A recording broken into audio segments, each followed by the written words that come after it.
Iya, mitra warga semuanya balik lagi di gelaran yang Masuk. tentunya masih bareng Devina dan juga Bang Nian dan ditemani sama Christian. that's Christian, right. that's right. Nah, mitra siapa-siapa semuanya udah tahu dong. Kalau menjelang maghrib Maghrib. sesudahnya kita ada segmen namanya kita ngaji dulu.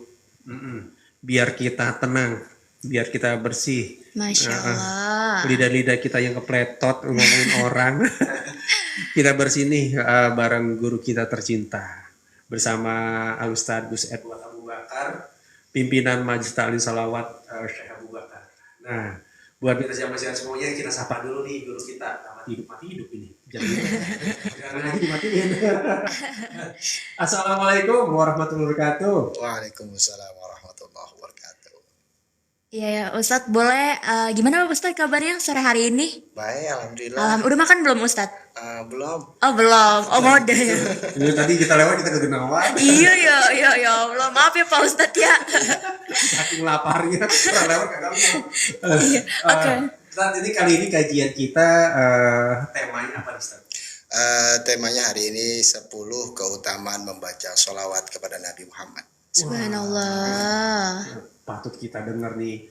Nah, buat siapa semuanya, yuk kita bareng rame-rame kita simak nih kajian kita ini 10 Keutamaan Keutamaan membaca sholawat. sholawat kepada Nabi. Ya dah, kalau itu buat siapa semuanya, ya Ustaz, kita mulai. Baik. Assalamualaikum warahmatullahi wabarakatuh. Waalaikumsalam warahmatullahi wabarakatuh. Alhamdulillahirabbil alamin. Allahumma salli ala Sayyidina Muhammad wa ala ali Sayyidina Muhammad. Rabbi israh li sadri wa yassir li amri wa hlul 'uqdatam min lisani yafqahu qawli. Amma ba'du. Yang saya hormati mitra El Gangga di mana saja Anda berada, mudah-mudahan Allah berikan sehat walafiat panjang umur. Insya Allah diberikan keberkahan selamat dunia akhirat, segala doanya, harapannya, bahkan juga cita-citanya. Semoga Allah ijabah. Dan mudah-mudahan zohir batinnya, dunia akhiratnya Allah berikan kebahagiaan juga keberkahan dari Allah Subhanahu wa Ta'ala. Amin.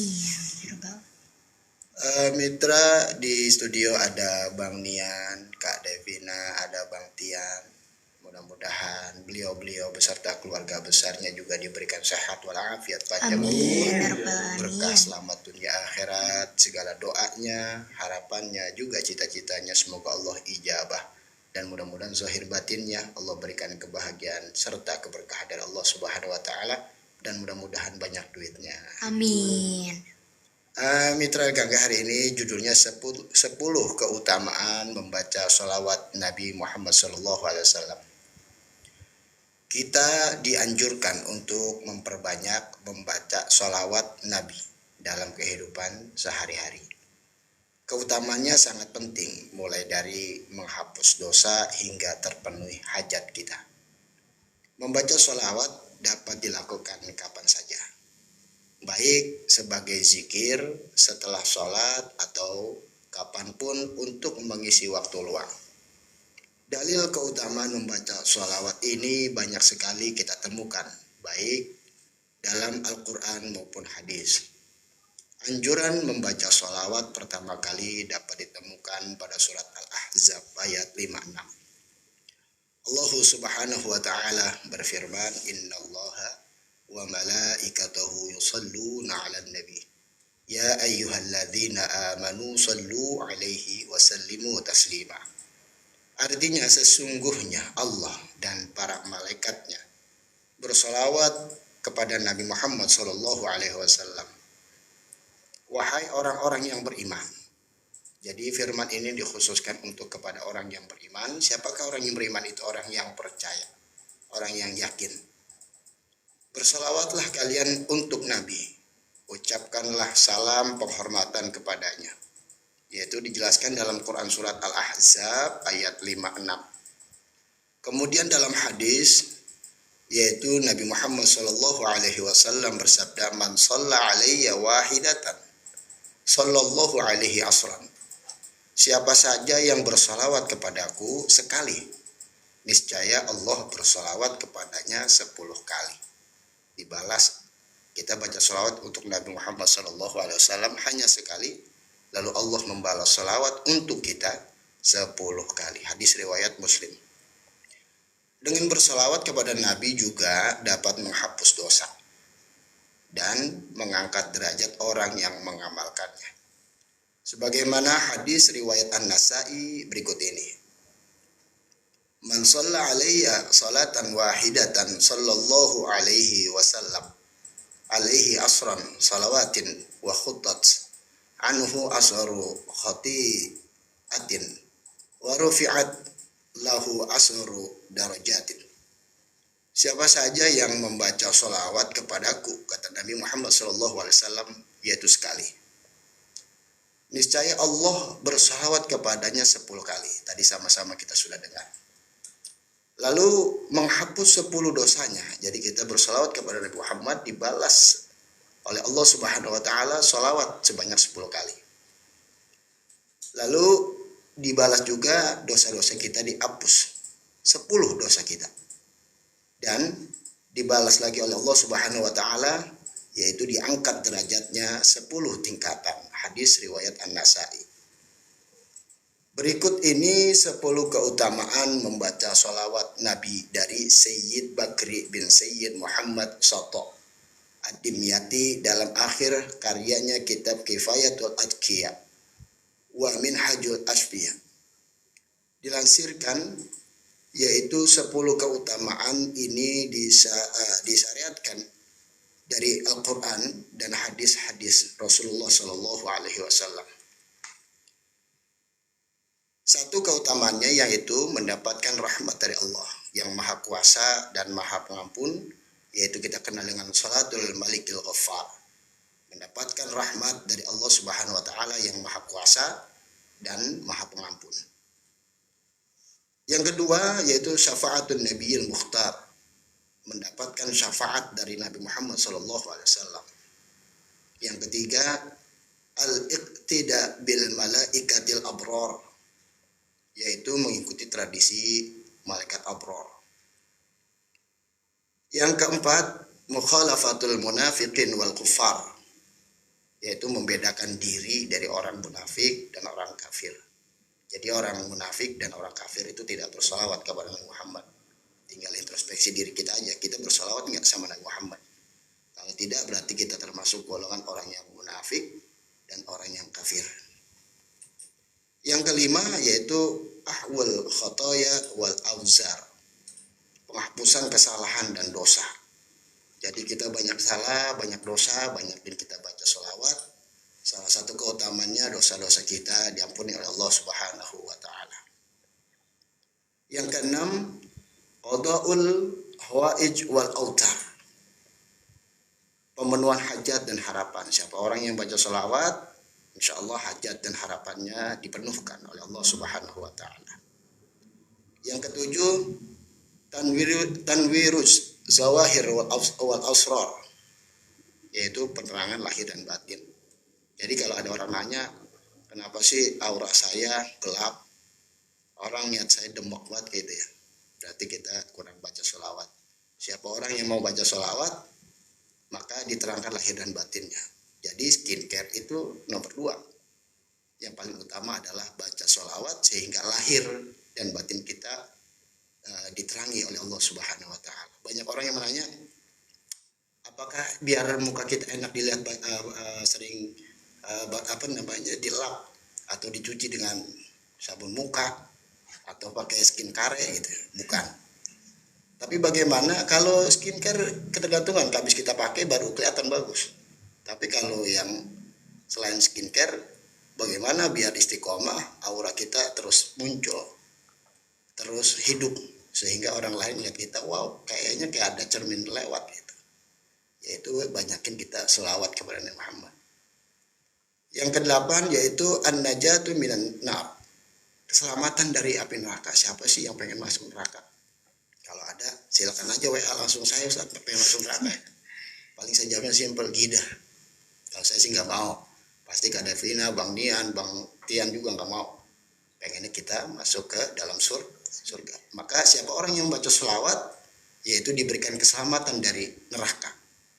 Yang ke-9, dukhulu daril qarar, masuk ke dalam surga. Jadi siapa orang yang baca sholawat, maka dimudahkan untuk masuk ke dalam surga. Yang ke-10, Alamul Azizil Jabbar, salam dari Allah yang maha mulia dan kuasa. Kita pengen banget dapat salam dari Allah. Kita aja dapat salam dari lurah aja senang banget. Bang Tian dapat salam tuh dari Pak Lurah gitu. Ada apa nih? Wah, Pak Lurah kenal kita kan gitu. Ini yang memberikan salam adalah Allah Subhanahu wa taala. Maksudnya apa? Salam itu kan dari kata lain kasih sayang ataupun dikenal. Maka kita kalau udah dikenal, udah dikasih dan disayangi oleh Allah Subhanahu wa taala, insya Allah kita akan mendapatkan keberkahan bahkan kebahagiaan baik di dunia maupun di akhirat. Sayyid Bakri bin Sayyid Muhammad Sato Ad-Dimyati menganjurkan agar kita tidak menyia-nyiakan waktu tanpa membaca sholawat Nabi, mengingat banyaknya keutamaan yang terkandung dalam amaliyah sholawat Nabi. Sebagaimana beliau katakan dalam sabda Rasulullah Sallallahu Alaihi Wasallam, wahai para sahabat, kata Rasulullah, perbanyaklah membaca sholawat untuk Nabi mulia ini, yaitu Nabi Muhammad. Niscaya sholawat itu menghapus dosa besar, menunjuki ke jalan lurus, melindungi orang yang membacanya dari siksa neraka jahanam. Melihat keutamaannya yang sangat penting, sungguh beruntung kita yang selalu membaca sholawat dan merutinkannya. Semoga kita diistiqomahkan dalam keimanan dan kebaikan. Sholawat itu apa aja gitu. Ya, kalau ada pertanyaan sholawat itu yang mana gitu, apa aja? Paling afdol itu sholawat yaitu Allahumma sholli ala Muhammad wa ala ali Muhammad. Yang biasa kita baca di sholat, di at-tahiyat. Ya, kita baca Allahumma sholli ala Sayyidina Muhammad wa ala ali Sayyidina Muhammad. Pakai Sayyidina boleh. Kita kan menghormati. Sayyidina kan Tuhan. Bukan Tuhan, Tuhan. Ya, sekarang lagi viral itu. Ada seorang lah yang mengatakan guru itu adalah Tuhan. Tidak. Maka kalau guru itu Tuhan, benar. Tuhan itu kan tinggi. Kalau guru itu Tuhan, benar. Kalau guru itu Tuhan, tidak. Tuhan hanya adalah Allah Subhanahu wa taala. Wallahu a'lam bishawab. Demikian. Iya, kita semuanya. Oh, luar biasa ya Devina ya. Betul Ternyata Bang Nian. keutamaan membaca sholawat itu luar biasa. Devina ada pertanyaan? Ada dong pastinya Bang Nian untuk Pak Ustadz ya. Devina mau izin nanya nih Pak Ustadz, kalau ngebahas tentang keutamaan membaca sholat, kira-kira menurut Pak Ustadz tuh amalannya tuh bedanya apa sih dari orang yang suka membaca sholawat dengan orang yang sering sholat di bawah waktu? Oke. Orang yang suka membaca atau memiliki amal sholawat dan orang yang sholat, simpel jawabannya. Orang yang baca sholawat belum tentu sholat. Tapi kalau orang sholat pasti bersolawat. Karena sholawat itu dalam sholat itu termasuk rukun. Kalau sholat ketika tahiyat tidak baca sholawat, itu atahiyatul mubarakatus sholawatut thayyibatulillah. Assalamualaikum ayuhan nabiyyu rahmatullahi wabarakatuh. Assalamualaikum wa ala ibadillahi sholihin. Asyhadu an la ilaha illallah wa asyhadu anna muhammadar rasulullah. Allahumma sholli ala sayyidina Muhammad wa ala ali sayyidina Muhammad. Biasa kita belajar ini untuk atahiyat pertama atau awal. Kan atahiyat misalkan zuhur tuh 2, selain subuh, maghrib 2 dan lain sebagainya. Maka kalau sunnahnya sampai membaca sholawat Allahumma sholli ala sayyidina Muhammad wa ala ali sayyidina Muhammad. Nah, ketika ketemu atahiyat yang terakhir, kita teruskan kama shallaita ala sayyidina Ibrahim wa ala ali sayyidina Ibrahim. Ini namanya bisa dikatakan sholawat Ibrahimiyah. Ya, jadi sholawat itu bukan hanya untuk Nabi Muhammad. Sholawat itu kan dalam arti lain ini, Kak Devina. Kak Devina didoain sama orang tua. Itu sholawat. Jadi sholawat itu maknanya itu banyak. Ketika kita bersolawat kepada Nabi Muhammad, lalu Allah membalas sholawat kepada kita 10. Apakah sholawat? Tidak, sholawat itu kata lain adalah doa. Doa didoain sama Allah. Bahasa simpel gini, makasih Kak Devina. Ente udah sholawat kepada Nabi Muhammad, kasih gua. Maka gua kasih nih. Kasih sayang, kehidupan yang enak, terus gampang ketemu rezekinya, duitnya banyak, berlimpah ruah dan sebagainya. Inilah sholawat yang diberikan oleh Allah Subhanahu Wa Taala. Salah satunya yang paling enak itu hati tenang. Hati tenang, lagi leasing sering datang ke rumah, hati tenang. Terus anak bini kagak makan, hati tenang. Itu namanya orang gak punya pikiran. Jahat ya itu Pak Ustadz. Ya, ada pertanyaan Ustaz dari hamba Allah katanya, yang gak boleh disebutin namanya. Ustaz, bacaan salawat kan banyak banget tuh, banyak banget pokoknya yang kata orang bacaan salawat banyak. Nah, saya bingung, bacaan salawat yang paling inti itu lafaznya yang mana Ustaz? Yang apalagi saya kagak bisa baca Quran Ustaz. Baik. Nah, Sholawat itu yang paling inti tadi sudah dijelaskan dalam at-tahiyat atau dalam sholat. Allahumma sholli ala Muhammad wa ala ali Muhammad. Jadi itu yang paling inti. Terus sholawat itu banyak modelnya. Ada yang biasa kita kenal, sholawat Jibril, sholawat Nariyah, sholawat Fatih. Nah, Bang Dian ini pernah ngikutin seorang ulama yang mana torikotnya Atijani. Atijani itu adalah sering baca sholawatnya Allahumma sholli ala sayyidina Muhammadil fatih lima ughliqa wal khatim lima sabaqa. Apa salah satunya? Bang Dian ini suka ngikutin. Makanya hati-hati dengan lisannya Bang Dian. Siapa orang yang suka baca sholawat Fatih, hati-hati dengan lisannya. kurang lebih 5 tahun Ustaz. Suka ke kantrep gitu, kantrep. Jadi gitu. Makanya kalau Bang Dian jangan dikeselin Bang Dian, kita senangin aja. Ya nanti Bang Dian ngomong kayak gini Pak Ustadz. Semoga banyak duit dah. Ya. Duit banyaknya jangan. Makanya itu jargon dia itu bukan hanya jargon, itu ngedoain kita. Oh, Masya Allah. Duit banyakin, jangan ambek gedein. Nah, itu doain kita biar kita banyak duit.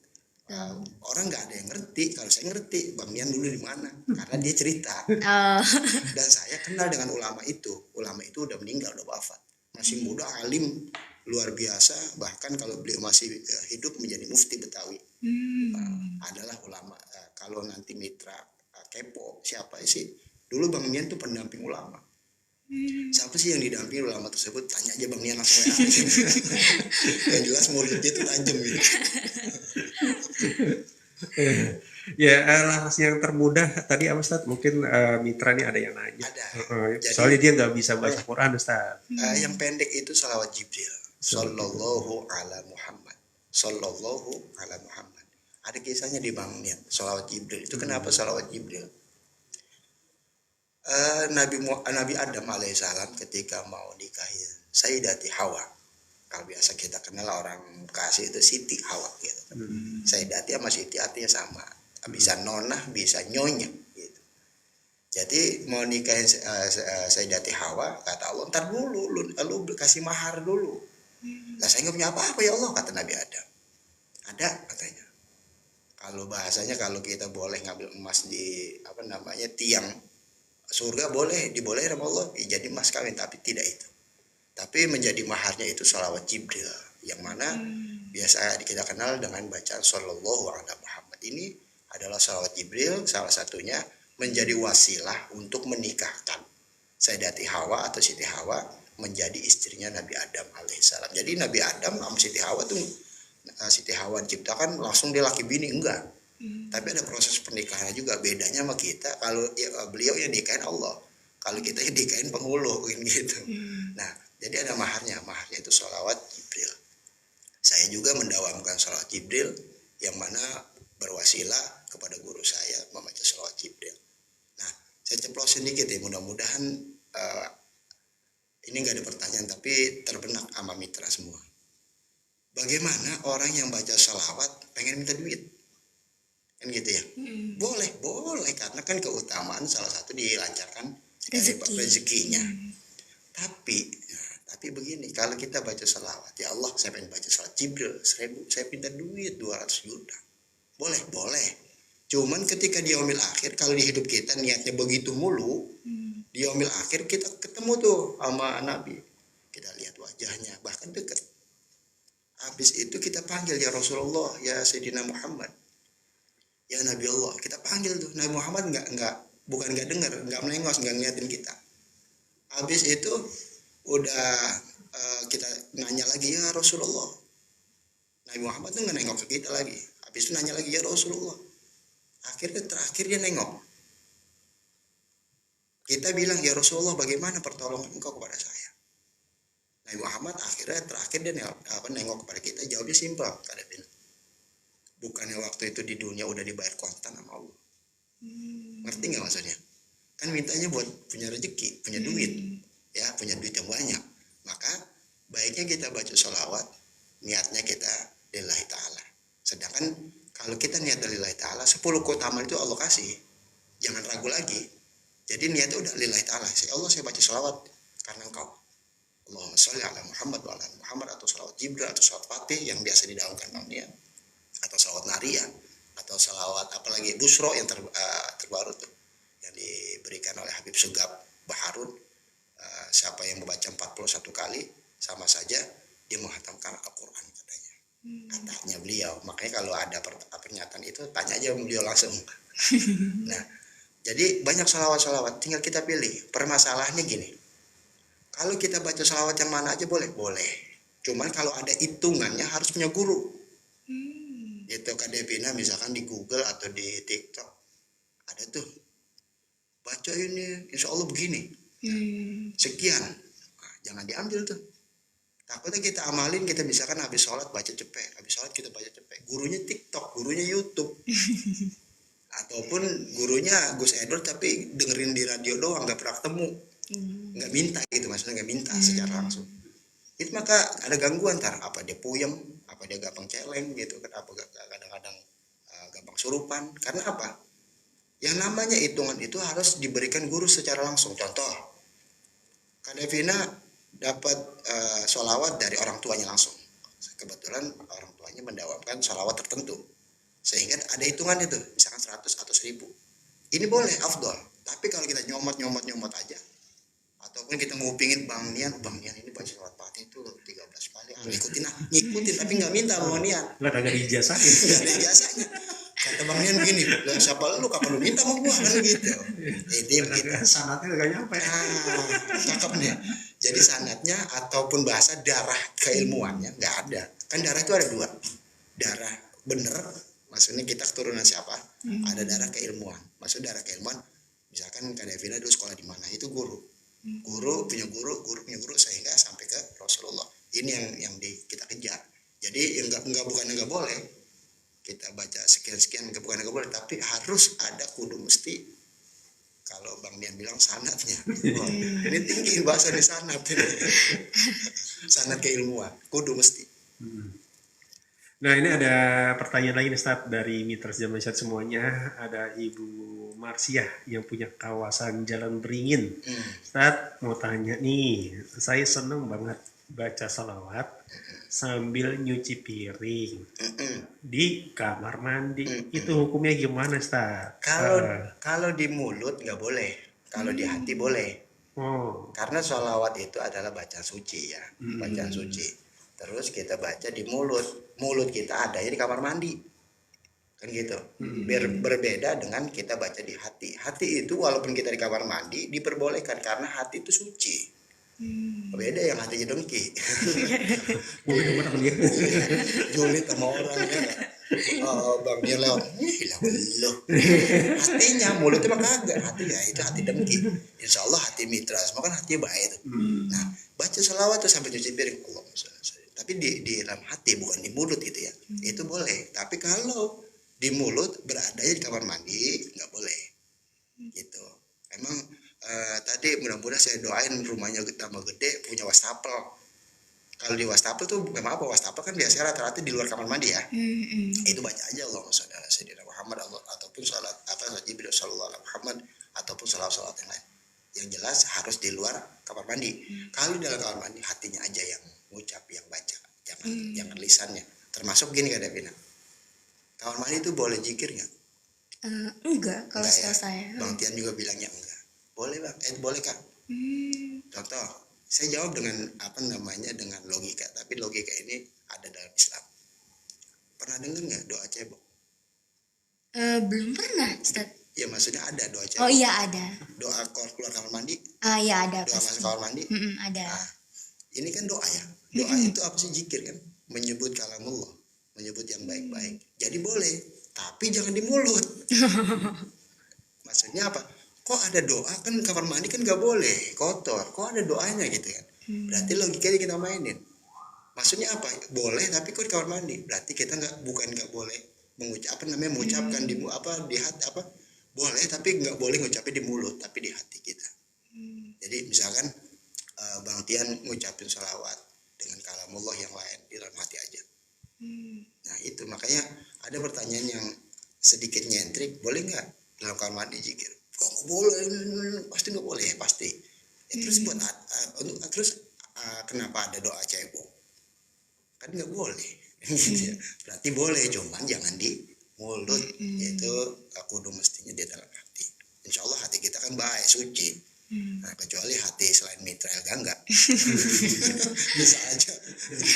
Ya, dengan sangat terpaksa nih Ustadz dan juga Devina, karena waktu juga yang habis. Tenang Mitra, kalau kurang puas Mitra bisa nih ngundang-undang guru kita tercinta Gus Edward Abu Bakar buat ngisi taklimnya atau acara-acara tertentu. Mau menikah atau apapun itu, silahkan bisa hubungi media sosialnya beliau langsung. Di mana Ustaz? Gus Edward Abu Bakar. Nah, tuh baik di TikTok ada, Ada. TikTokers juga, Mitra. Suka nge-live ya Pak Iya, Ustadz. dan juga di Instagramnya Ustaz. Instagram ada, Oke. di YouTube ada. Oh, oke.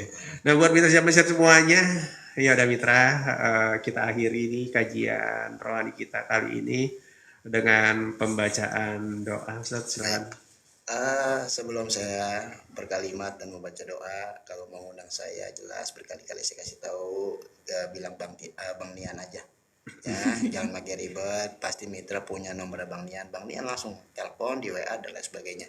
Dan saya orangnya siap OTW aja langsung. Yang penting saya dapat jadwal, dan Bang Nian harus dapat jadwal.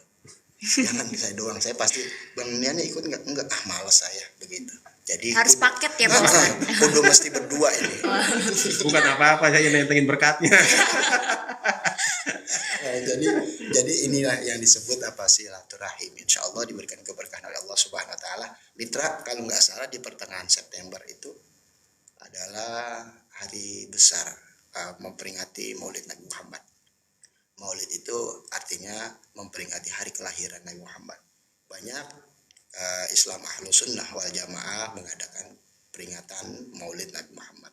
Intinya apa? Kita belajar dari lahirnya sampai wafatnya Rasulullah, perjuangannya beliau kekasih Allah, tetapi sungguh pedih, sungguh menyayat hati perjuangannya. Kita manusia biasa udah teriak, ya Allah nggak adil ini. Nah, sedangkan kekasihnya Allah luar biasa, bukan hanya difitnah, tapi beliau dilemparin batu, giginya pada rontok dan lain sebagainya. Itu kekasih Allah. Kita siapa? Dan yang kedua, banyak-banyak kita membaca sholawat agar kita mendapatkan syafaat dari Nabi Muhammad SAW, dan minimal dalam hidup kita bisa berjumpa dengan Rasulullah walaupun hanya dalam mimpi.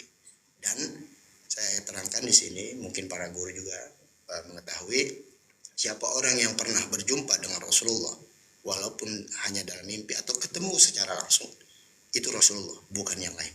Karena hanya satu yang tidak bisa diserupai iblis, setan, dan jin, yaitu Rasulullah. Nabi Muhammad tidak bisa diserupain, tidak bisa dimirip-miripin. Tapi itu adalah Rasulullah. Kalau kita melihat orang tua, mungkin orang tua diserupain sama makhluk yang lain. Tapi Rasulullah tidak. Maka banyaklah membaca sholawat. Mudah-mudahan kita bisa berjumpa dengan Rasulullah walaupun hanya dalam mimpi. Karena tanda-tandanya orang yang masuk surga ketika hidupnya bisa berjumpa dengan Rasulullah dan di yaumil akhir mendapatkan syafaat dari Nabi Muhammad SAW. Mari kita berdoa kepada Allah Subhanahu Wa Taala. Mudah-mudahan doa-doa kita, hajat kita diijabah oleh Allah Subhanahu Wa Taala. Amin. Astaghfirullahaladzim, astaghfirullahaladzim, astaghfirullahaladzim. Alhamdulillahi Rabbil Alamin. Allahumma salli ala Sayyidina Muhammad wa ala ali Sayyidina Muhammad. Rabbana zalamna anfusana wa illam taghfir lana wa tarhamna lanakunanna minal khasirin. La ilaha illa anta subhanaka inni kuntu minadh dhalimin.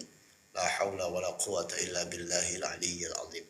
Allahumma arinal haqqa haqqa warzuqna ittiba'ahu wal batila batila warzuqna ijtinabah. Allahumma salli ala sayyidina Muhammadin al-Fatih lima ughliqa wal khatim lima sabaqa nasiril haq bil haq wal hadi ila siratikal mustaqim wa ala alihi haqqa qadrihi wa miqdarihi al-azim. Rabbana atina fid dunya hasanah wa fil akhirati hasanah wa qina adzabannar. Wa sallallahu ala sayyidina Muhammadin wa ala alihi wa sahbihi wasallam. Walhamdulillahi rabbil alamin. Assalamualaikum warahmatullahi wabarakatuh.